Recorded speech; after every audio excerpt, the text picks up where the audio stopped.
Bonjour et bienvenue à toi dans cette nouvelle vidéo. Je suis super contente de faire cette petite vidéo pour toi parce que je sais qu'on est nombreux dans ce cas, dans un cas un peu compliqué, c'est-à-dire d'être au rattrapage et en même temps qu'on passe le CRFPA en septembre 2022.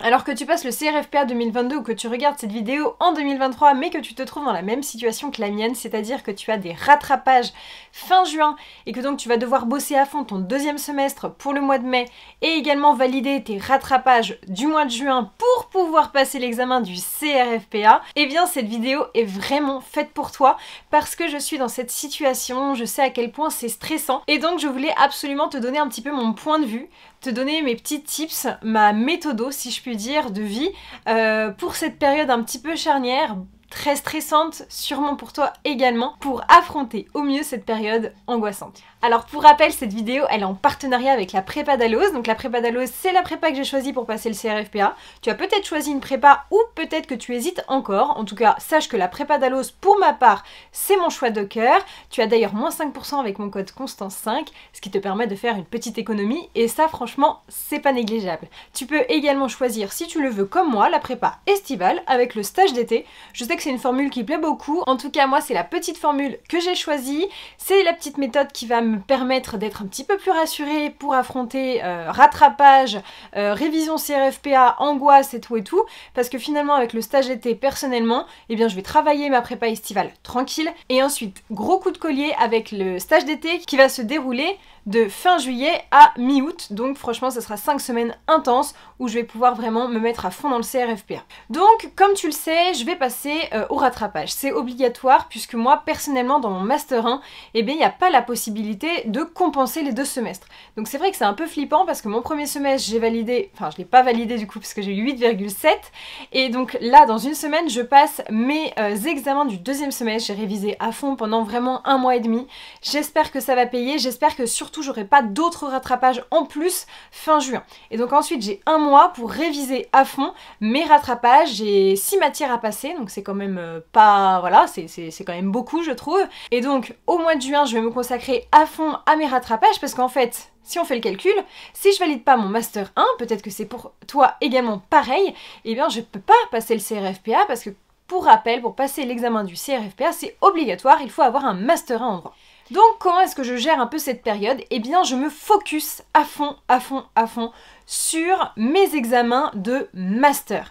C'est-à-dire que je ne pense même pas au CRFPA en tant que tel. C'est-à-dire que le CRFPA va venir dans mon esprit, mais plus tard. Pour l'instant, l'objectif ultime, c'est vraiment de me consacrer sur mon master, parce que comme je viens de te l'expliquer, c'est ma clé pour passer le CRFPA. Si je commence déjà à me disperser sur la préparation du CRFPA et que je néglige mon master, eh bien malheureusement, je pourrais peut-être ne pas valider mon master et donc pas pouvoir passer le CRFPA. Donc tu vois bien que le calcul, il est vite fait. Il est nécessaire pour toi de te mettre à fond, peu importe si tu as beaucoup de matière ou peu de matière, mais à fond dans ton master pour le valider. Ensuite, quand tu auras validé ton master, j'espère vraiment que tu le valideras comme il se doit fin juin, début juillet, eh bien moi, personnellement, je vais me mettre après à fond dans le CRFPA. Alors ça veut dire quoi se mettre à fond? Il va falloir que je sois stratégique. Déjà, si je révise bien pour mon master, eh bien j'ai choisi la spécialité droit social. C'est-à-dire que la matière droit de la protection sociale et droit du travail, je l'aurais déjà assimilé tout au long de l'année et en plus j'aurais révisé 2 fois plus puisque j'aurais dû réviser ces matières pour les rattrapages.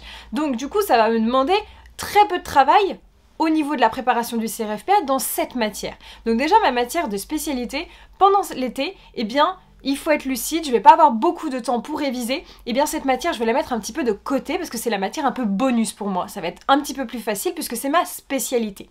C'est vrai, je vais pas avoir beaucoup de temps pour réviser le CRFPA, c'est vrai, il faut que je le sache et il faut que tu le saches si tu te trouves dans la même situation que la mienne. Il faut pas se mettre dans le déni, on a beaucoup moins de temps que les autres, et du coup on a beaucoup moins de chances finalement de s'investir pleinement dans l'examen. Pour autant, ce n'est pas parce qu'on a moins de temps qu'il faut se décourager. Donc finalement il va falloir être stratégique. Pour ma part, pendant ma préparation au CRFPA grâce à la prépa Dalloz, je vais avoir beaucoup d'entraînement. C'est vrai que moi je cumule stage d'été plus la prépa estivale. Donc je vais avoir vraiment beaucoup d'exercices et donc moi je vais vraiment me mettre à fond sur ces exercices. Quels exercices exactement?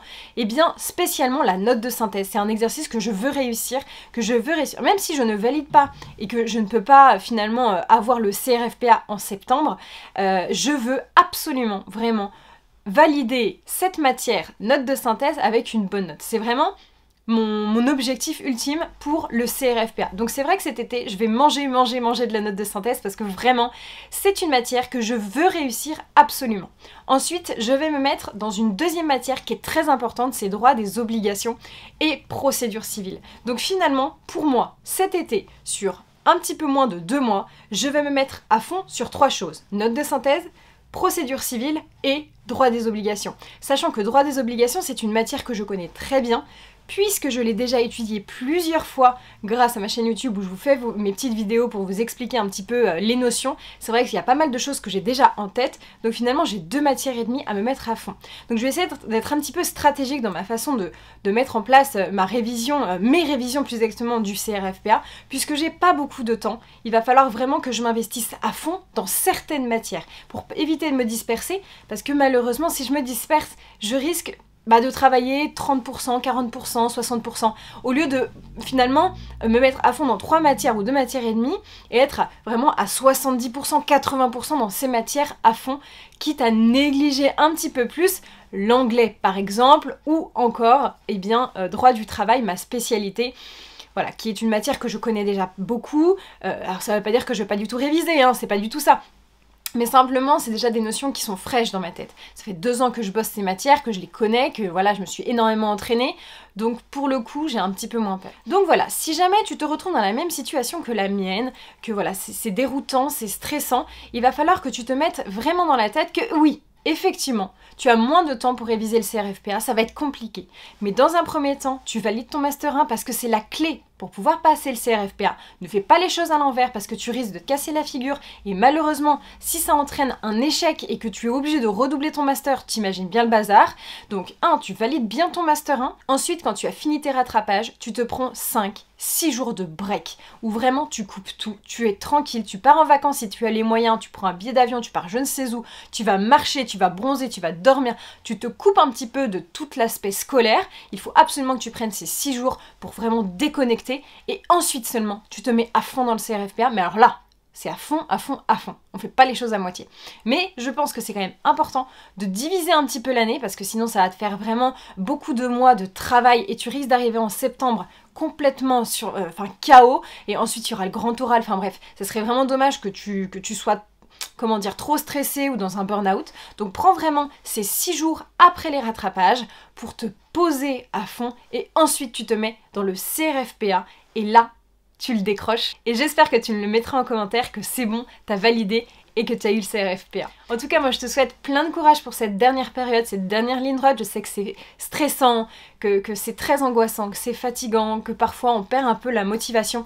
Mais sache que le travail paye et qu'il faut vraiment, vraiment rien lâcher. Il reste quelques semaines et ensuite tu pourras te consacrer à fond à tes révisions du CRFPA. Vois ça comme un bonus. On a la chance de pouvoir passer cet examen. On a la chance, si tu valides ton Master 1, tu auras un bac plus 4. C'est pas négligeable, c'est super, tu pourras être très fier de toi.